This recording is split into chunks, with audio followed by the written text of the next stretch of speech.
욥기에 대한 설교들이나 자료들을 살펴보면 개인적으로는 좀 마음에 안 드는 부분이 있는데, 그토록 오랜 논쟁 끝에 이 죽음 직전에 다다른 욥에게 드디어 38장에서 하나님이 등장하시지 않습니까? 그리고 나서 41장까지 성경을 통틀어서 하나님 자신이 혼자만 그렇게 많은 말씀을 하신 적이 거의 없는데도 이제 대부분 설교들을 보면 그냥 이 하나님의 기나긴 말씀을 다 모아갖고 38장부터 41장까지 뭐라고 할까 그냥 한 번에 퉁쳐갖고 정리를 해버리는, 그걸로 끝내버리는 경우가 상당히 많습니다. 그러니까 뭐 이해가 되는 것은 하나님이 욥에게 말씀하시는 것이 뭐 거의 다 질문들이고, 그 질문들이라는 게 한마디로 이거죠. 하나님이 세상을 어떻게 만드셨는지, 이 커다란 세상을 어떻게 만들었는가를 인간은 알 수 없으니까 그냥 그 크신 하나님의 계획 안에 모든 것이 있다라는 그 정도만 알고 쓸데없이 그냥 왈가왈부하지 마라, 그걸로 끝내자, 이제 뭐 그런 주제로 정리를 해버린다는 것입니다. 사람이 그래도 이제까지 기다린 보람이 좀 있어야죠. 뭐 그런 말들이 다 맞는 말이에요. 1차적으로 다 맞는 말이긴 하지만 그 간단한 말을 하나님이 이렇게 길게 질문으로 다룰 필요가 있었겠는가, 그런 마음이 좀 들었습니다. 그래서 저는 이 하나님의 등장 이후에 그토록 기다렸던 인생의 정답이 되시는 그런 하나님의 질문 속에서 욥의 인생과 고난에 대한 깊은 인사이트를 얻고자 하는 그런 소망이 내 속에서 좀 간절했기 때문에 38장 이후를 조금 정밀하게 접근할 그런 영적인 필요성을 느끼게 되었습니다. 그러므로 이제 오늘은 저번 시간에도 1절에서 7절까지만 다루었는데 오늘은 8절에서 15절까지를 살펴보기로 합니다. 주보에는 이제 18절까지로 정해졌지만 조금 더 디테일하게 접근을 하기 위해서 15절까지의 내용만 살펴봅니다. 저번 시간에 폭풍우 가운데 등장하셔서 욥에게 지금 대장부다 그렇게 말하시고 이 땅의 기초를 누가 놓았는가 물으셨어요. 자, 세상은 하나님이 다 만들었는데 그 왜 창조했냐 그 말이죠. 인간을 위해서, 그러니까 욥 너를 위해서 만든 게 세상이다, 그 말씀을 하시면서 나타나셨습니다. 그러니까 하나님이 욥에게 허락한 그 상황이라는 것도, 그것이 비록 고난의 내용을 갖고 있다 할지라도 하나님이 욥을 위해서 욥에게 필요한 세상을 만들어 주셨듯이 욥에게 던져진 그 상황도 욥에게 필요한 필드다, 이 말씀을 하시고 있다고 말씀드렸습니다. 자, 이제 그러면 이제 그 다음으로 한번 가보자는 거예요. 욥에게 필요해서 허락하신 그런 필드라면 굳이 그걸 꼭 그렇게 아프게 해서 어떤 필요를 채워나가는 방법밖에 없더란 말인가? 사람에게 좋은 것을 주시려고 만든 것이 이 세상이고, 그리고 이 상황, 이것도 하나님이 좋은 걸 주시려고 만든 상황이라면 잘 먹여주시고 잘 입혀주시면서 그렇게 만들어가는 방법은 없더냐 말이냐, 그런 말이죠.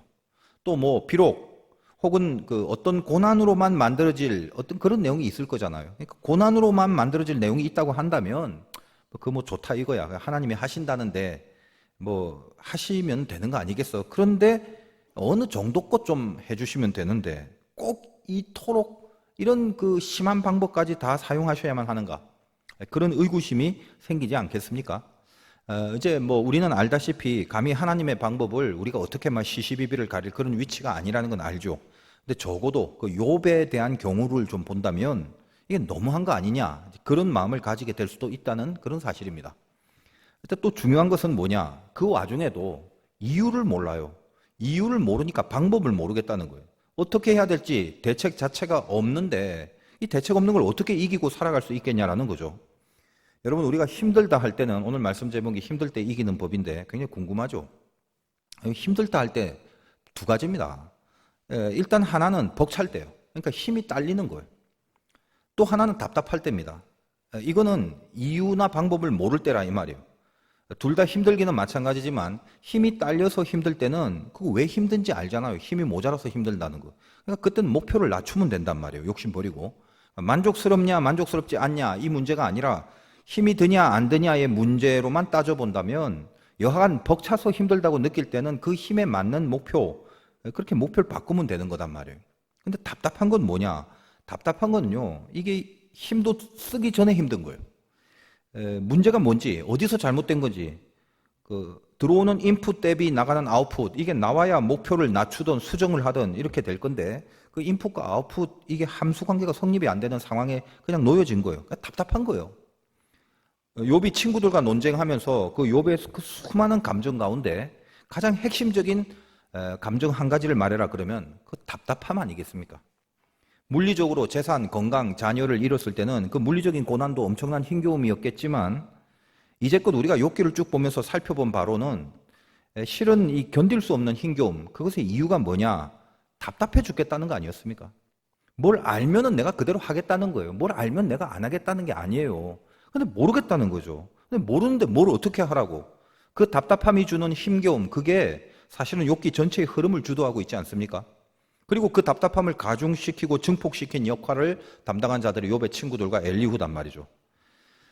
이제는 우리가 이런 그 욥의 개인의 문제를 놓고 뭔가 좀 큰 그림을 갖고 다시 욥에게 좀 접근을 했으면 좋겠습니다. 오늘 시간이 조금 더 걸릴지 모르겠는데 집중하시기 바라고. 자, 이런 거 한번 생각해 보세요. 하나님 만든 세상 다 좋아요. 욥한테도 좋은 세상 좋지 않습니까? 이 좋은 세상에 왜 악이 들어가 있나? 그리고 그 악을 하나님은 그냥 왜 냅두시냐? 착한 사람이 늘 잘 되고 악한 자들이 늘 망하고, 늘 그러면 얼마나 이게 깔끔하고 이게 명확합니까? 우리는 이제 선하게 살면 되잖아요. 그러니까 정말 신실하고 정말 예수를 잘 믿는 그런 목사들이 큰 교회에서 많은 양들을 치리하고 목회를 해가면 그럼 뭐 뉴스나 PD 수첩에 나올 리가 없잖아요. 나오더라도 칭찬받는 아름다운 소식으로 나올 건데, 근데 왜 늘 신실한 종들은 그렇게 힘겹게만 목회를 하는 경우가 더 많더냐라는 것입니다. 물론 다 그런 건 분명히 아니에요. 신실한 종들 중에도 뭐 큰 교회에서 이렇게 유명하면서도 좋은 대우 받아가고 그렇게 목회하는 분들도 있는 건 틀림없어요. 그런데 많지가 않아요. 목회자뿐입니까? 여러분 어떻습니까? 주변에서 신앙 좋고 착하게 살아가는 사람들 고생하고 막 병이 들고, 그리고 악하고 막 이기적으로 살아가는 사람들은 막 풍성하고 잘 되고, 그런 경우가 분명히 많잖아요. 많아요, 그게. 그러니까 성경에서 말하는 어떤 인과응보, 권선징악, 그런 신앙의 윤리들이 분명히 성경에서 하신 말씀인데도 불구하고, 근데 실제로 우리가 보여지는 현실에서는 그렇지가 않게 돌아가는 그 상태를 보아하니까 우리가 도대체 하나님에 대해서 어떻게 생각을 해야 되나? 성경에 쓰여진 그 말에 대해서는 어떻게 받아들여야 되나? 그거 한번 짚고 가보자는 거예요. 물론 이제 지금 말씀드린 이 이슈는 이미 기독교 안에서 오랫동안 고민하고 논의가 되어진 그런 신학이고, 왜 악을, 하나님의 그 선하신 하나님이 왜 악을 허용하시는가에 대해서 아모스 선지자를 대표로 하는 신정론이라는 테마로 지속적인 고민을 하는 분야가 되어 왔습니다. 물론 이런 이슈를 말하는 이 자체도 사실은 이 자체가 인간이 알 수 없는 영역이죠. 하나님이 왜 그러신가에 대해서. 인간이 어떤 얄팍한 이성을 가지고 판단하고 결정하려다 하다 보니까 이게 참 의문으로만 남게 될 뿐이라는 것도 잘 알고 있습니다. 그러나 우리가 사실 모르는 게 많잖아요. 하나님이 선한 자를 언제까지 고생시킬지, 나중에 어떤 방법으로 회복을 주실지, 그건 우리가 모르잖아요. 우리는 우리 눈에 볼 수 있는 어떤 시공의 한계 속에서만 그걸 보고 판단을 하다 보니까 그 이후에 그 다음에 어떻게 되는지까지 우리가 다 보진 않습니다. 못 보죠. 그냥 모른단 말이에요. 그리고 악한 자를 언제까지 저렇게 잘 되게 하실는지, 또 어떤 방법으로 그들의 결국을 치리하실는지 우리 그거 다 모르잖아요. 그러니까 모르는 거를 자꾸 인간이 결론을 내려고 하는 것 자체가 이미 무리수인 거는 그건 사실이죠. 그러나 또 인간이 습성상 뭔가 기준을 갖고 살기는 살아야 되겠고, 그러다 보니까 자꾸만 내 안에서 이 최소한의 분석을 자꾸만 요청하게 되는 그런 심리가 있다는 것은 그건 우리가 이해가 될 수 있다고 봅니다. 그래서 그런 어떤 논점에서 우리가 제일 많이 하는, 그리고 제일 많이 듣는 질문 중에 하나가 뭐냐, 성경에 있어 하나님 왜 선악과를 만드셨냐, 그거란 말이에요. 답은 뭡니까? 네가 알 바 아니다, 만드신 자의 뜻이 있을 뿐이다. 사실 이게 정확한 정답이거든요. 근데 인간이라는 게 참 알고 싶어 하죠. 아주 그냥 궁금한 건 못 참는 인간이에요. 반드시 알아야 된다는 호기심이 생긴단 말이에요. 예전에 그 목사 과정을 밟는 코스 중에 해마다 논문을 쓰고 막 심사받고 통과하는 그런 과정이 있습니다. 개신교 목사가 되는 코스 중에 제일 어려운 교단이 감리교 교단이에요. 굉장히 시간도 많이 걸리고 까다로워요. 장로교는 우리나라에 좀 많습니다만 노회를 중심으로 목사가 되기 때문에 어떤 신통치 않은 교단이나 그런 노회 같은 데는 뭐 1년 안에 목사를 만들어내고 몇 개월 안에 목사를 만들어내는 그런 케이스도 굉장히 많아요. 이런 게 정말 큰 문제라고 보는데, 뭐 어쨌든 간에 어떻게든 목사가 되면 그때부터 똑같은 목사예요.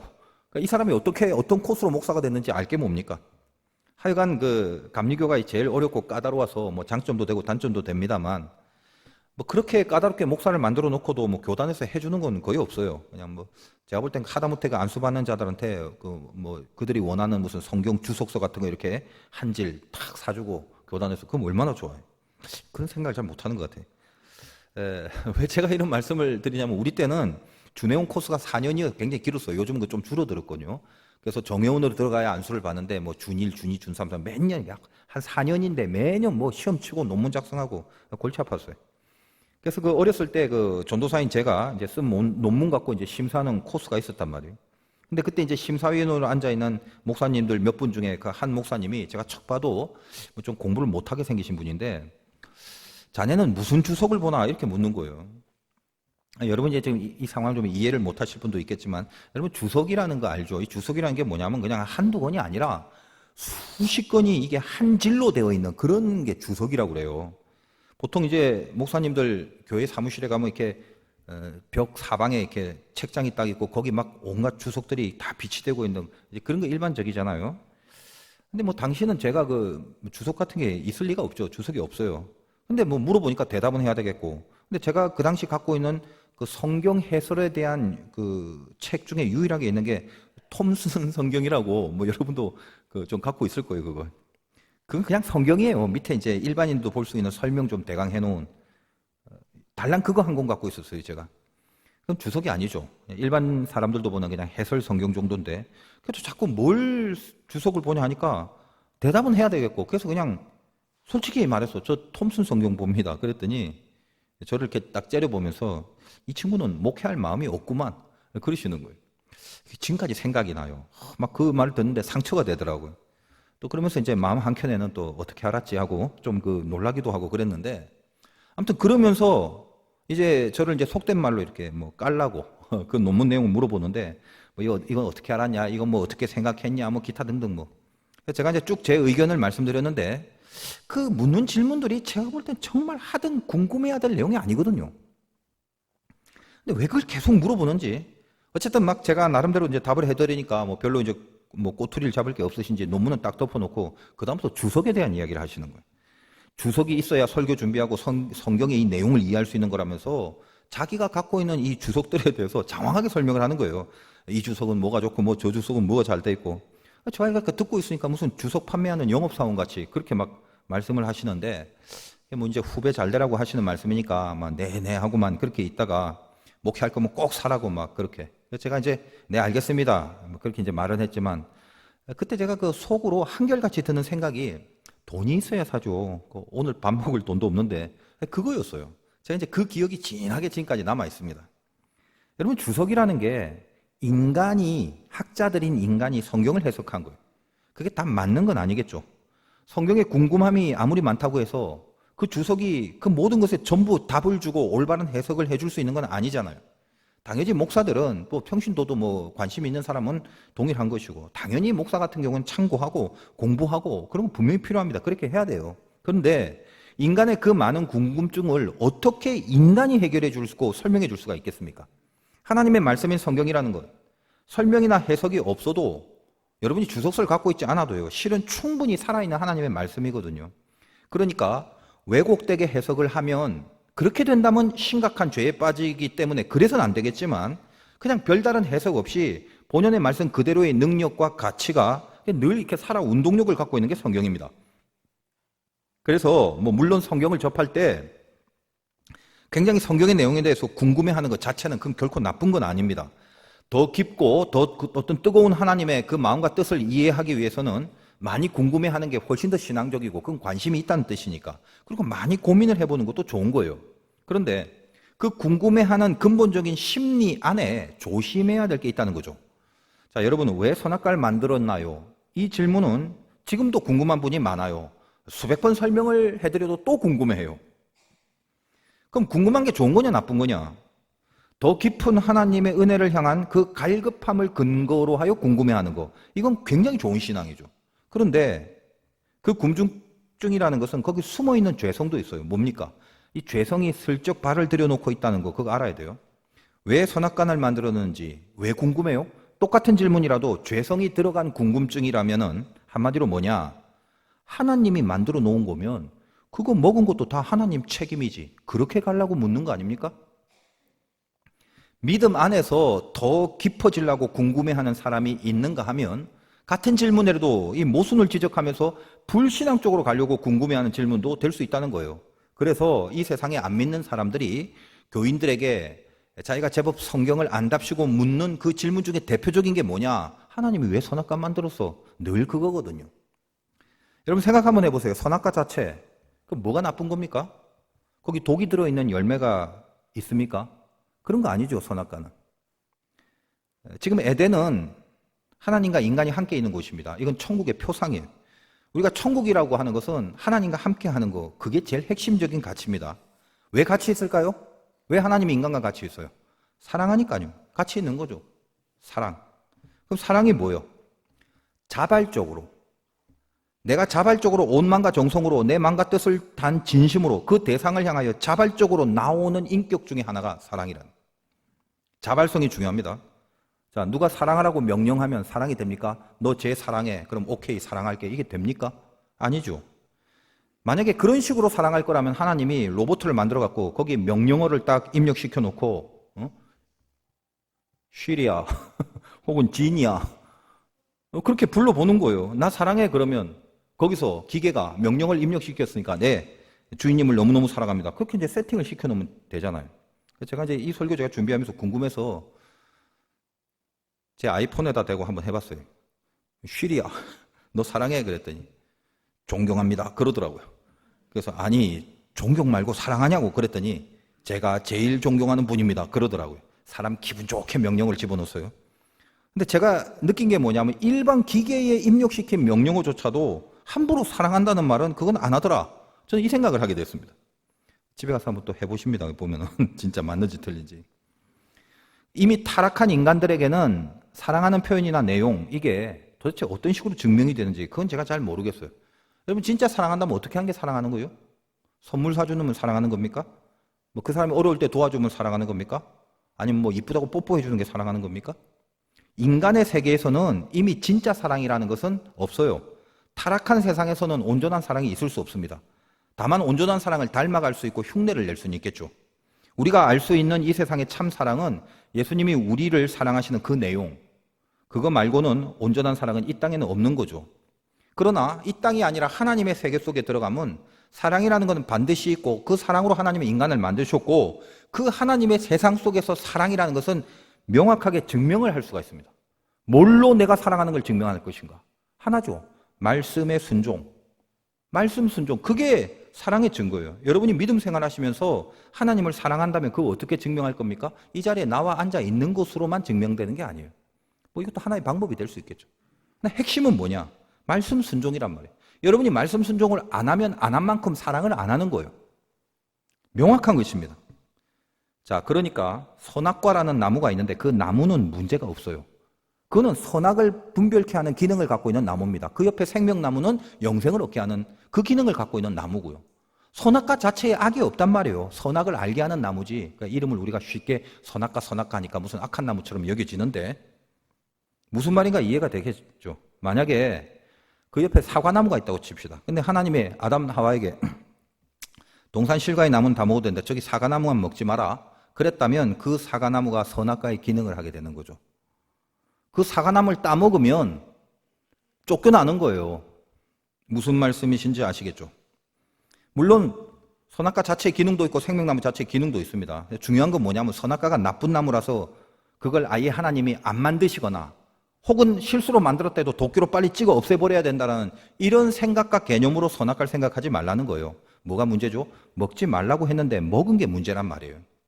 선악과를 왜 만들었냐라는 질문은 왜 사과나무를 만들었냐고 똑같단 말이에요. 그러니까 중요한 게 뭐다? 왜 먹지 말라는데 먹었냐 인간이 이걸 따져야죠. 이걸 점검하고 이걸 자기한테 적용시켜야죠. 제가 창세기 설교할 때도 많이 말씀드렸지만 에덴은 천국의 표상인데 거기 선한 것만 있는 곳이 아니라고 그랬죠.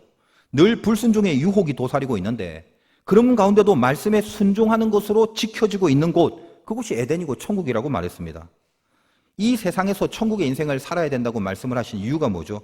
이 땅, 여기 고난과 아픔이 그것이 하나도 없어서 천국을 만드는 게 아닙니다.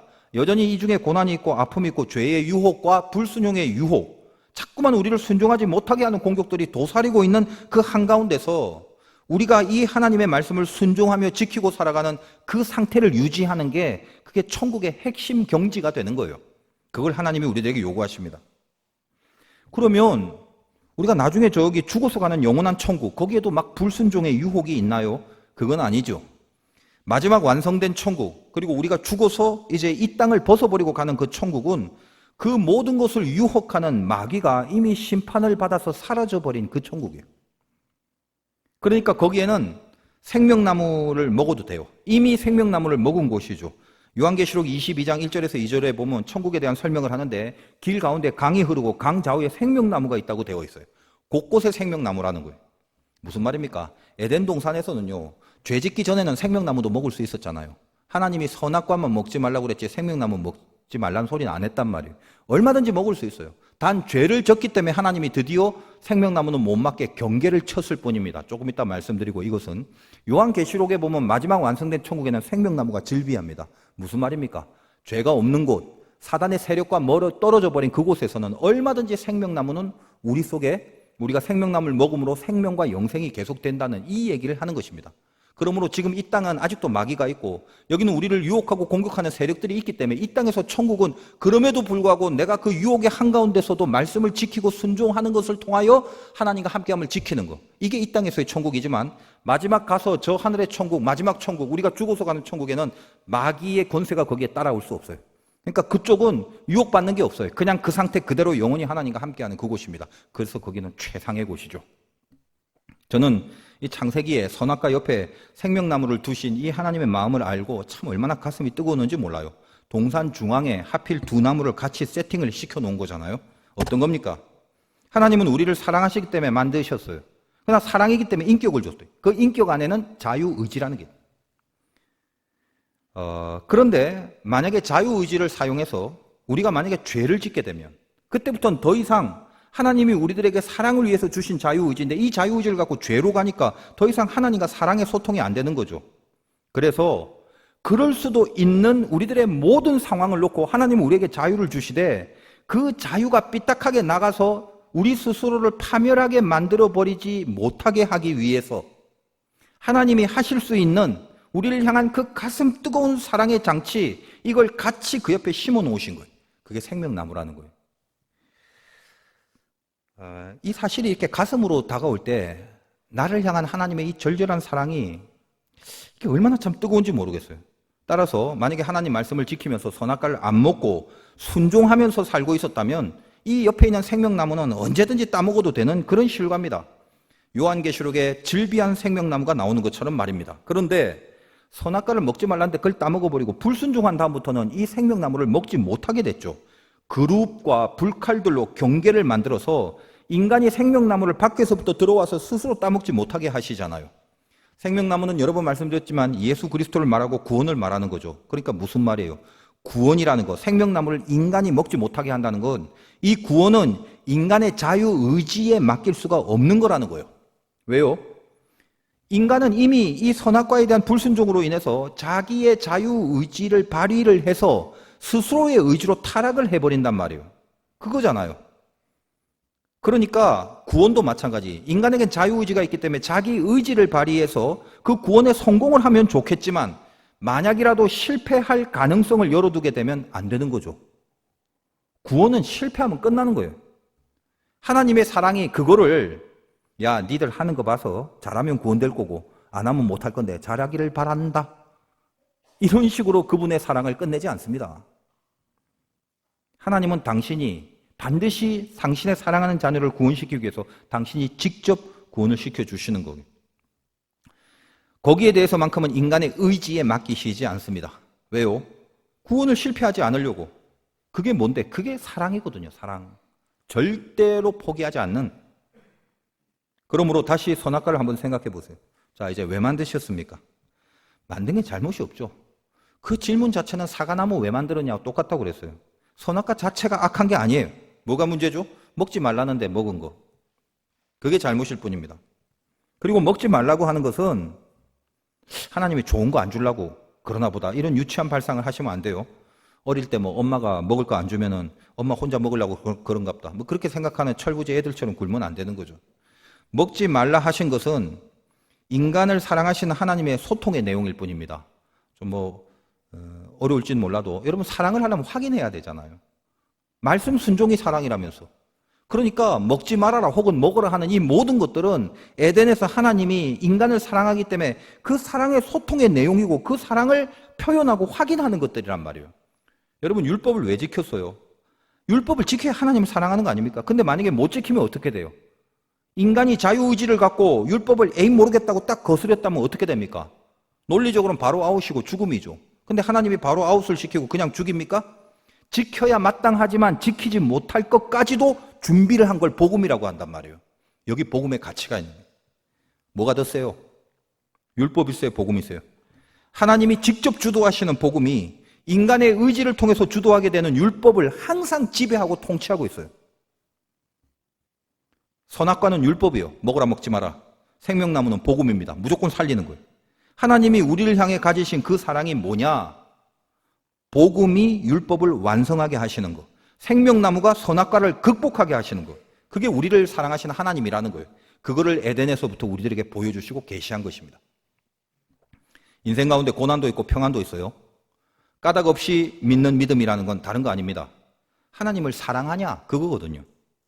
고난을 통해서 하나님은 당신의 사랑을 지금 나누고 계시잖아요. 먹지 말라는 말만 안 했으면 힘겨움도 없을 건데 그 먹지 말라고 하는 것 때문에 유혹받고 그냥 간질간질 그것 때문에 공격받고 그것 때문에 어려움 당하고 이런 모든 것들이 뭐죠? 고난 자체가 아니라 그 고난이라는 걸 통해서 혹은 먹지 말라라는 걸 통해서 혹은 선악과라는 걸 통해서 하나님은 당신의 사랑을 나누고 확인하고 확증하고 계시고 우리에게 자유의지를 줬다는 명확한 증거로 삼으시는 거예요. 까닭 없이 믿는 믿음이 뭐라고요? 다른 거 아니에요. 하나님 사랑하냐? 그거였죠. 여러분이 신앙적으로 반응을 할 때가 언제입니까? 등 따시고 배부를 때. 그럴 때 신앙적으로 반응을 했었습니까? 저는 경험상 틀림없는데 인간은 건강하고 돈 많으면 무조건 죄를 짓게 돼 있어요. 아닌데요 할 사람 나와보세요.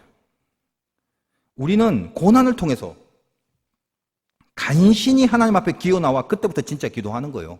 그렇게 살았잖아요. 그때부터 고난이 와야 그때 비로소 잘못한 거 진짜 회개하고 가난한 마음이 진짜 생기니까 드디어 하나님만 붙잡게 되는 그 시간을 살게 되는 거란 말이에요.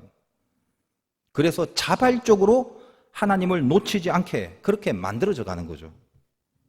그렇다면 선악과가 나쁜 게 아니라 하나님이 그것을 사용하셔서 그 인간과의 사랑의 관계를 확증하며 사시려고 그랬고 그것은 생명나무라는 더 깊은 이 사랑의 전제가 이미 준비되고 세팅이 된 상태에서의 선악과이니만큼 이 선악과는 결코 이 선악과로만 끝나지 않는다는 거. 그게 하나님의 뜻입니다.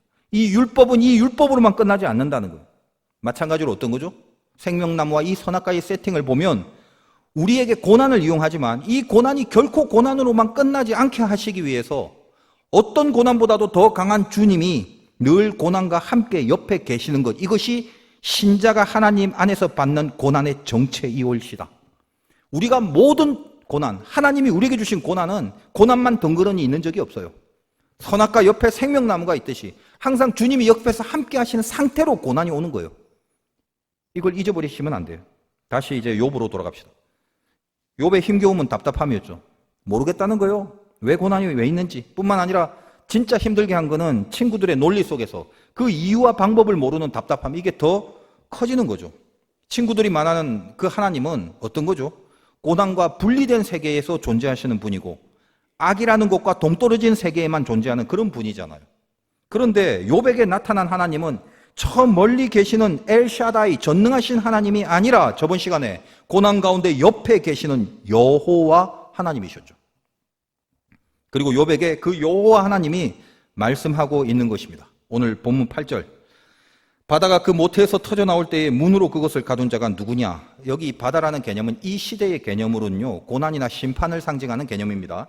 노아 홍수가 물 심판인 것처럼 바다라는 건 인간이 살아가는 이 세상의 일부이기도 하지만 신학적인 개념으로는 마치 그 풍랑이 일어나는 것 같은 그런 이미지를 주는 거예요.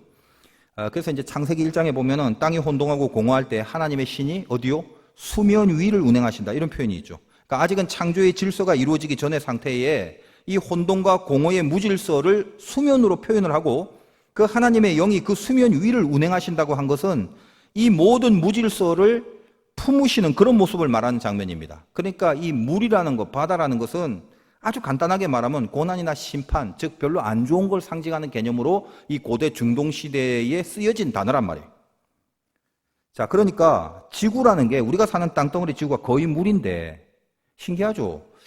바다가 더 많은데 왜 인간은 바다에서 못 삽니까? 여러분, 인간이 바다에서 사는 인간이 있어요? 제가 알기로는 인어공주하고 마린보이 빼고는요, 사람이 바다에서 사는 경우가 없어요. 아니, 그 큰 바다를 왜 사람이 못 살까? 그 바다가 만약에 쓰나미처럼 막 범람하면 그때는 망하는 거예요. 땅에 있는 우리도. 그런데 여러분, 바다에 가보시면 알겠지만 드넓은 큰 바다가요, 이쪽 모래사장 정해진 범위, 그 경계를 넘어서 아무렇게나 넘나들 수가 없죠. 우리는 밀물, 썰물 정도의 차이만 알잖아요. 우리가 그걸 알기 때문에 바닷가에서도 수영도 못한 애들이 막 수영복 입고 나 잡아봐라 하면서 그 도망가고 막 잡으러 가고, 그걸 어디서 해요? 모래사장에서만 하죠. 왜? 여기까지 물이 범람하지 못한다는 걸 안단 말이에요. 신비 아닙니까? 신비? 바로 그 표현, 경계를 넘어서 아무렇게나 넘나들 수 없는 거, 그거를 오늘 8절에 보니까 바다가 만들어질 때 문으로 그걸 가두었다라고 하시는 거예요. 자, 9절 읽습니다. 그때 내가 구름으로, 여러분 이게 하나님의 말이에요. 지금 오랜만에. 그래서 디테일하게 다루고 싶은 저의 마음을 이해를 해주세요. 시간 좀 걸려도. 자, 하나님의 말이잖아요. 오랫동안 기다렸던. 이렇게 말씀하십니다. 9절에 그때에 내가 구름으로 그 옷을 만들고 흑암으로 그 강보를 만들고, 쉽게 말해서 바다가 이 고난의 풍랑처럼 만약에 힘들게 하는 악한 거다, 이렇게 한번 칩시다. 일단 쉽게 말해서. 그런데 그거를 하나님이요, 구름으로 옷을 입히고 흑암으로 강보를 만든대요. 만약 바다가 안 좋은 거라면 뭔가 바다를 향해서 저주스러운 말을 해야 맞는데 표현이 얼마나 아름다워. 구름으로 옷을 입힌다. 여러분, 바다 가서 바다 위에 구름 한번 보십시오. 그걸 뭐라고 표현합니까? 옷을 입혔다. 바다한테 옷을 입혔다라고 그렇게 표현하잖아요. 참 이게 멋지요. 멋진 그 시적 표현이죠.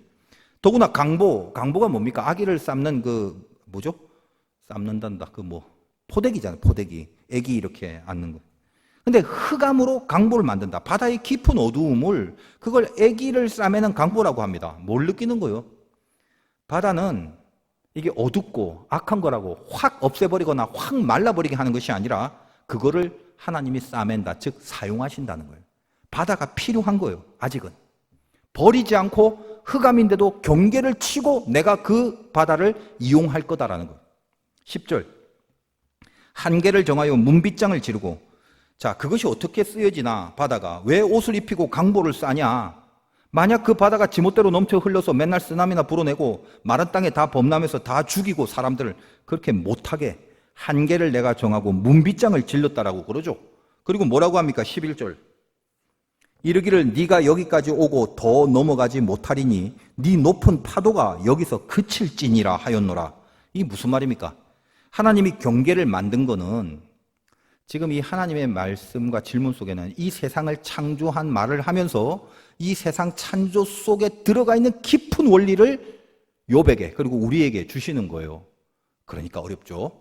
대강 퉁치고 넘어가기엔 너무 아까운 것들이죠. 여러분이 졸리든 졸리지 않든 상관없이 중요한 거예요. 하나님이 경계를 만들었다.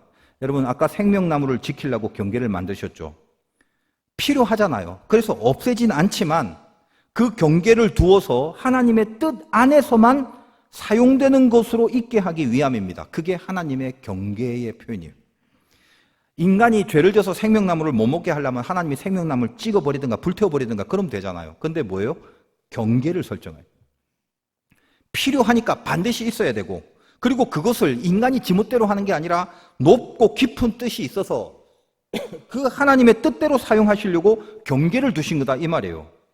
자, 욥 죽을 것 같은데 욥을 죽지 못하게 했죠.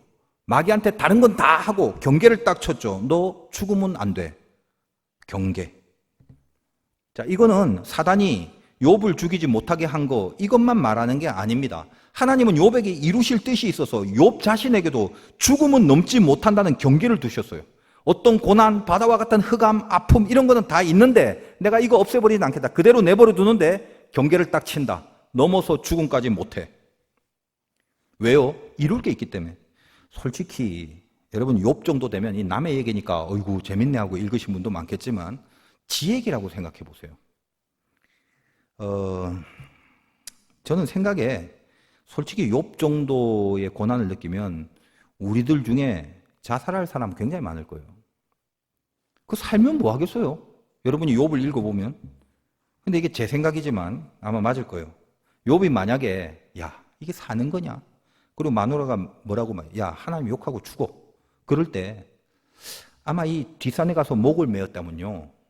목을 매서 뚝 떨어지는 순간 날아가는 까마귀가 부리로 줄을 쪼아서 끊어버렸을 거예요. 못 죽어요. 약을 먹어야겠다. 약을 먹었다면 자동으로 위경련이 일어나서 다 그 자리에서 토하게 만들었을 거예요. 손목을 그었다면 피가 나올래다가 바로 응고가 돼버리고 말았을 것입니다. 욥은 절대 못 죽어요. 왜? 이루실 게 있어서 안 죽이세요. 그게 하나님이 정한 경계, 한계예요. 죽을 것 같은 고난인데 절대 안 죽이신다고. 죽고 싶어 죽겠는데 못 죽는다고. 그래서 더 환장하는 거예요. 그래서 더 미치는 거예요. 그 환장하고 미쳐서 어쩔 건데 만들어지는 거예요. 그래 놓고 지금 바다에 대한 질문들의 주제가 1절에서 7절까지 앞부분 저번 시간에 했던 거는 세상 중에 땅을 말하죠. 욥아 너 때문에 이 세상 만들었다. 그러니까 지금 네 상황은 너 때문에 너 위해서 허락한 상황이야. 그래 놓고 그 다음에 그런데 그 네 안에 왜 하필 고난이 있냐 이거죠. 이 만들어낸 지구에 왜 하필 바다가 있냐 그거죠. 나 때문에 만든 세상이라면 왜 고난을 이렇게 만들어놨습니까? 마치 지구의 바다처럼 이렇게 만들어 놓고 있냐 이거예요. 나아가서 이 말은 뭐죠? 세상에 왜 악이 있냐 이렇게 연결되기도 하죠.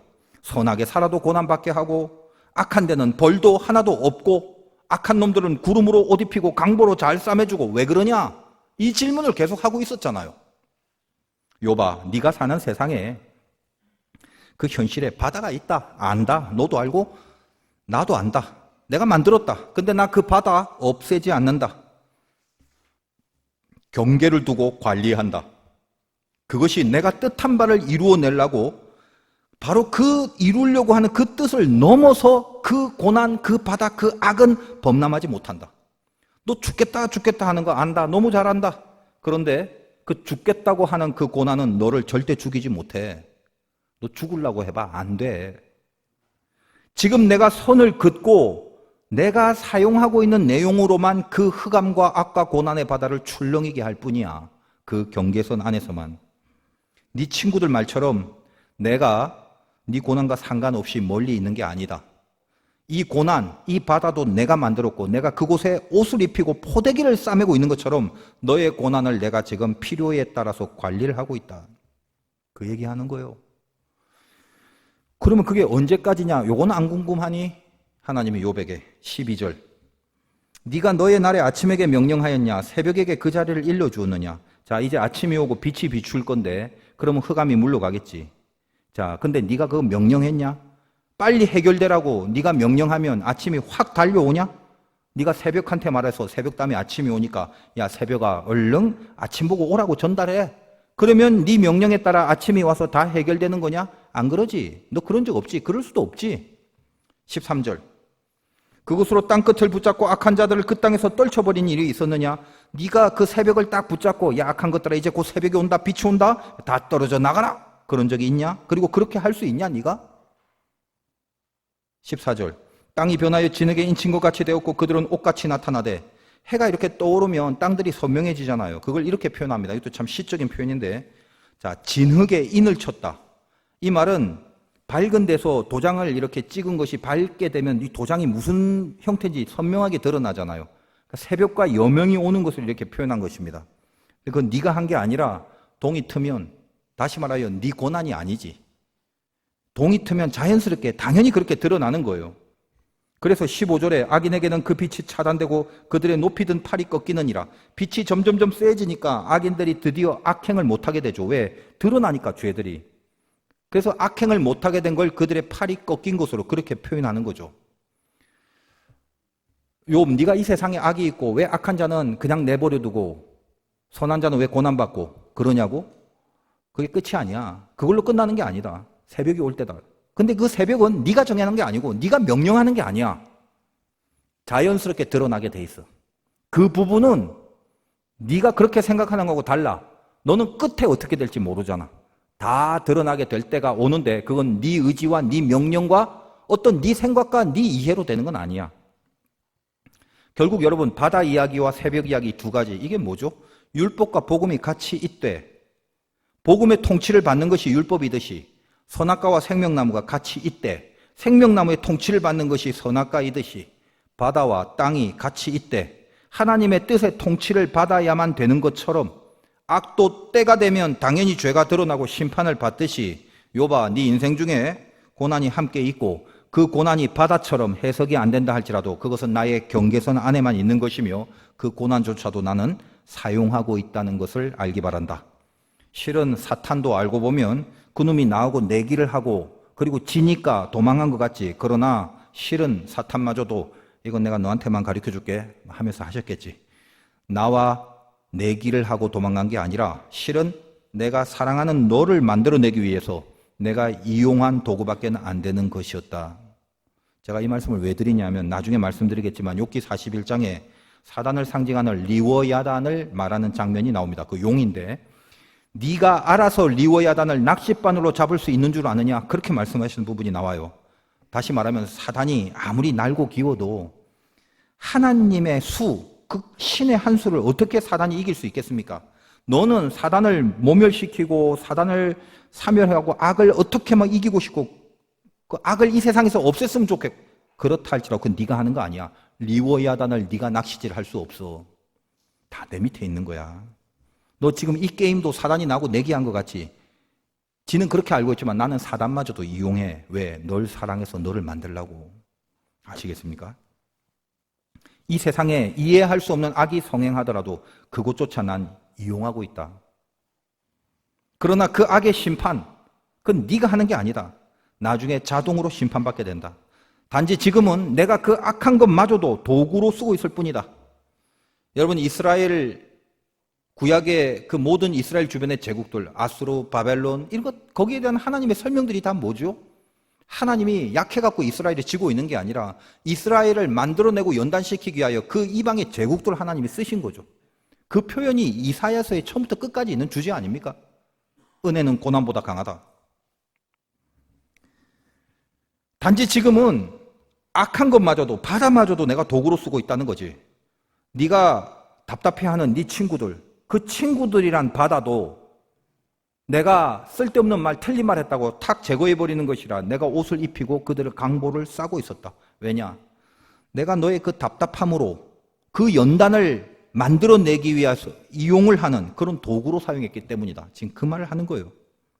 모든 것이 좋게 보이는 것뿐만 아니라 악하게 보이고 힘들게 보이고 답답하게 보이는 그런 모든 것들이 하나밖에 없는 거예요. 내가 너를 사랑하기에 까닭 없이 나를 믿는 너를 내가 너무너무 사랑하기에 너를 정금처럼 만들어내기 위한 나의 바다일 뿐이다.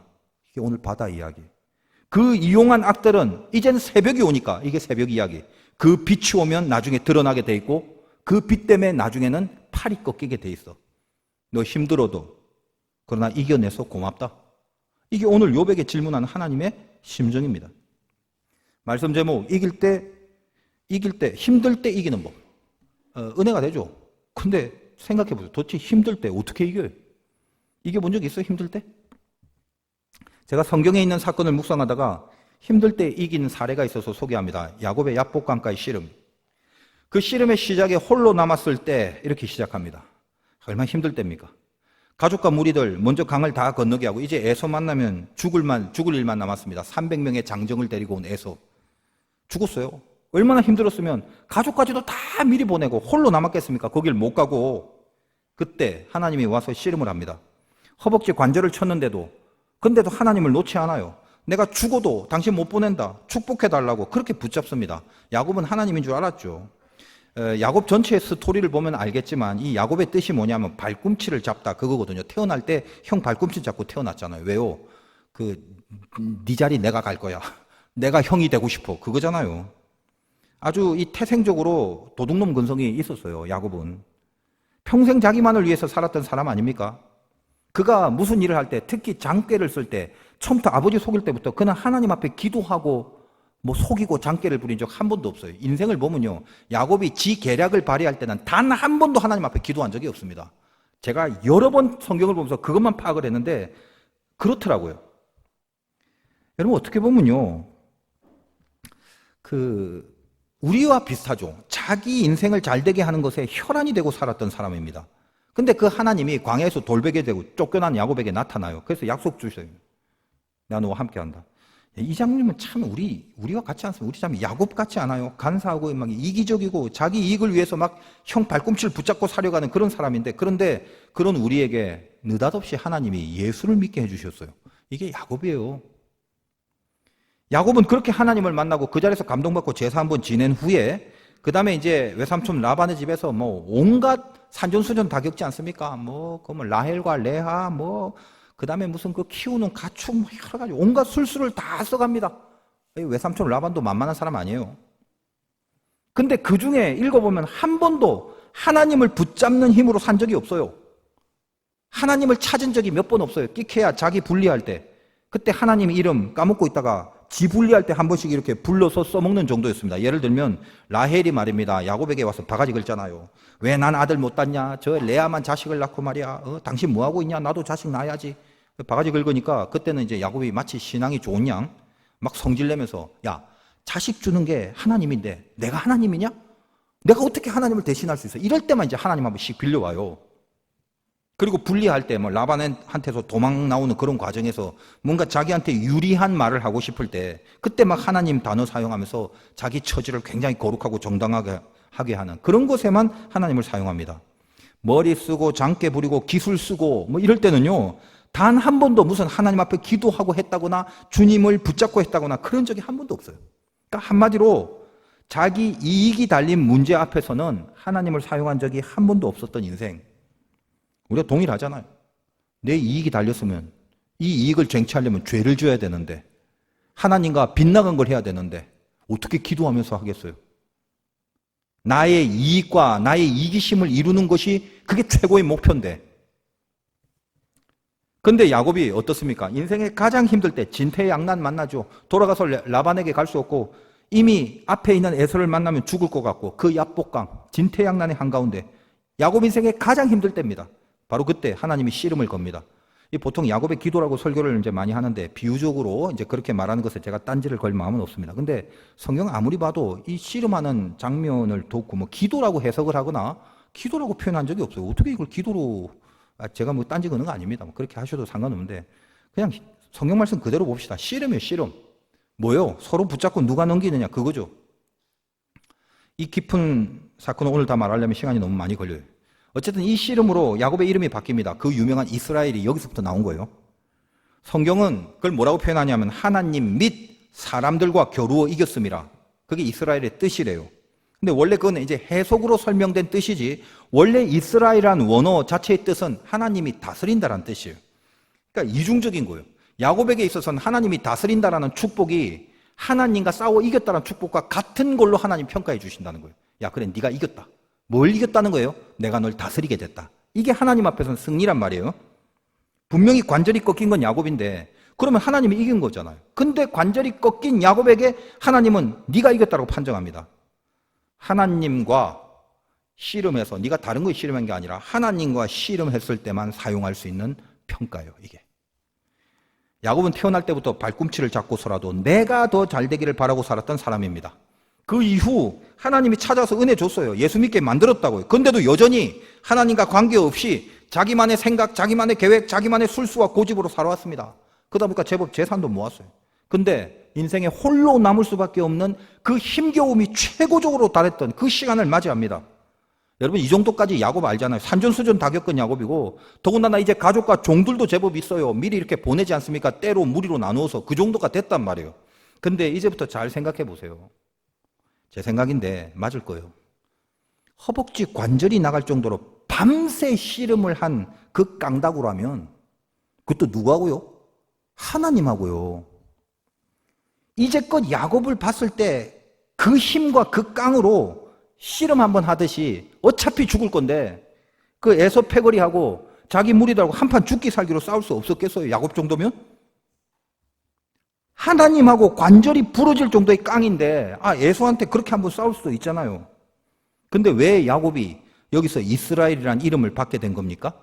이게 중요해요. 그는 이 문제를 놓고서 에서라는 문제와 씨름을 하지 않고 하나님과 끝까지 씨름을 했다는 거예요. 여기에 야곱의 이름이 변하는 축복을 얻게 된 것입니다. 야곱이 관절이 부러졌지만 하나님이 뭐라고 말씀하십니까? 네가 지금 이 문제로 나하고 끝까지 씨름을 했기 때문에 네 현실과 네 문제와 저 에서를 붙잡고 씨름을 한 게 아니라 이 문제를 놓고 힘든 네가 나하고 끝까지 씨름을 했기 때문에 네가 이긴 걸로 나는 판정한다. 그리고 그 진짜 의미인 이스라엘의 뜻, 이제 하나님이 널 다스린다. 그 이름을 주시는 거예요. 쩔뚝이면서 에서를 만나는 순간 반전이 일어나죠. 이 성경의 최고의 반전이에요. 장정 400명 거느리고 나온 에서입니다. 죽이려고요. 근데 어때요? 성경 읽어보면 만나자마자 쩔뚝거리는 그 야곱이 에서를 만나자마자 야복의 씨름을 끝이고 이스라엘이라는 그 이름을 받자마자 그 다음에 나온 에서가 완전 둘도 없는 친한 형이죠. 이 막 안고 입 맞추고 울고 완전히 막 이산가족 상봉하는 장면이 나오는 거예요. 이거 완전 신비예요, 신비. 그 에서의 그 마음 누가 준 거예요? 이스라엘이 된 야곱을 하나님이 다스리다. 그래서 야곱을 위해서 에서의 마음을 하나님이 바꿔주신 거죠. 아까 이스라엘이라고 하면서 뭐라고요? 하나님과 및 사람들과 겨루어 이겼습니다. 다시 말하면 하나님을 이기니까 사람을 이기더라. 그런 말이 되는 거예요. 태어날 때 형의 발꿈치를 잡았던 그 손이 나는 죽더라도 하나님을 잡는 손으로 바뀔 겁니다. 나는 이제는 하나님만 잡겠습니다. 이렇게 그 손이 바뀔 때 진정한 이스라엘이 되는 거죠. 그래서 그곳 이름을 브니엘이라고 했답니다. 브니엘은 하나님의 얼굴이란 뜻이에요. 귀로 듣는 하나님이 아니라 얼굴은 봐야만 되는 거죠. 눈으로 보는 하나님을 거기서 만난 것입니다. 야곱의 이 씨름은 우리에게 굉장히 시사하는 바가 많습니다. 여러분 다 에서라는 현장을 보고 에서와 씨름하고 싶지 누가 하나님과 씨름합니까? 근데 제일 힘들 때 할 수 있는 싸움이 있다는 거예요. 그게 뭐죠? 하나님과 씨름하는 거예요. 싸움은 이기면서 이기는 것도 있지만 져서 이기는 게 있어요. 신앙 싸움이 그겁니다. 야곱이 두 팔 걷어붙이고 야 내가 이제껏 살아온 모습처럼 내가 이제 이 마지막 문제 현실 앞에 아유 하나님 찾아오셨습니까? 하나님 찾아오셔도 지금 바쁘니까 지금 다음에 오시라고. 내가 지금 저 강 건너 에서라는 현실과 내가 씨름을 할 거니까 하나님 잠깐 좀 나중에 오시라고. 이 에서라는 문제와 씨름을 하기 위해서 하나님을 벗어났다면 그가 어떻게 이스라엘이 될 수 있었겠습니까? 하나님은 그런 분이에요. 제일 힘들 때 그때 하나님이 오십니다. 너 힘들지? 너 그 현실과 그 문제와 싸울 힘이 없지? 나하고 씨름하자. 힘들 때 할 수 있는 씨름은 나하고 할 수 있는 씨름이에요. 욥은 이 고난의 전 과정 동안 절대로 다른 데 안 갔습니다. 다른 방법 쓰지 않았어요. 힘들고 어렵고 모르겠고 바다가 깊은 곳이 이렇게 있는데 죽지는 않고 그런데도 뭐요? 다른 방법으로 이 문제와 씨름하지 않았어요. 내가 그 하나님을 만나리라. 내가 그 하나님께 답을 얻으리라. 하나님을 만나야 내가 알게 되는 거지 니들의 수많은 얘기들 듣고 내가 정답을 내릴 수 없다. 답답하지만 나 끝까지 간다. 나는 오직 하나님을 만나는 방법으로만 이 고난의 끝에 갈 것이다. 바로 이 부분에서 욥과 야곱은 동일합니다. 하나님과 씨름한 거예요. 하나님을 힘으로 잡아넘기거나 무슨 자기 실력과 기술로 제압을 하거나 뭐 그럴 수 없겠지만 그렇게 해서 이긴 게 아니에요. 뭐죠? 지가 부러져도 하나님을 보내지 않았어요. 지가 부러져도 그 씨름을 다른 씨름으로 바꾸지 않았어요. 아유, 하나님이 너무한 거 아닙니까? 아니, 하나님이 먼저 삿바 잡았잖아요, 와서. 나는 가만히 있는데. 왜 착하게 살아가는 나를, 욥을, 삿바 잡는 것까지는 이해해 드리는데, 왜 내 중심뼈를 부러뜨리시나요? 짜증나 죽겠네. 하나님이 이겼으니까 이제 가세요. 이제 제가 그나마 남은 힘으로도 이제 야곱 같으면 내가 저 에서하고 내가 죽기 살기로 붙어야 되니까 그렇게 안 했단 말이에요. 당신이 나를 축복하지 않으면 내가 보내드리지 못합니다. 하나님 내가 부러져도 나는 하나님과만 씨름하겠습니다. 그게 이스라엘, 그게 욥이란 말이에요. 여러분 그렇게 여기까지 오셨어요. 힘드십니까? 설교가 길어서? 하나님하고만 씨름하시기 바라요. 그러면 힘들어도 이기게 됩니다. 승리하시기를 주님의 이름으로 축원드립니다.